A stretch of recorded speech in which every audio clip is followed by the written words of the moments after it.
আপনারা একটু শান্ত হন।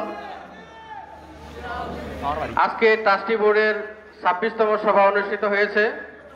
সভার সিদ্ধান্তের আলোকে ট্রাস্টি বোর্ডের সম্মানিত চেয়ারম্যান মহোদয় জনাব ডক্টর সৈয়দ রাগিব আলী ছাত্রছাত্রীদের উদ্দেশ্যে একটি বিবৃতি দিয়েছেন। আমি লিডিং ইউনিভার্সিটি ট্রাস্টি বোর্ডের সেক্রেটারি হিসেবে মোহাম্মদ লুৎফর রহমান চেয়ারম্যান মহোদয়ের অনুমতিক্রমে ওনার পক্ষ থেকে বিবৃতিটি পড়ে শোনাচ্ছি।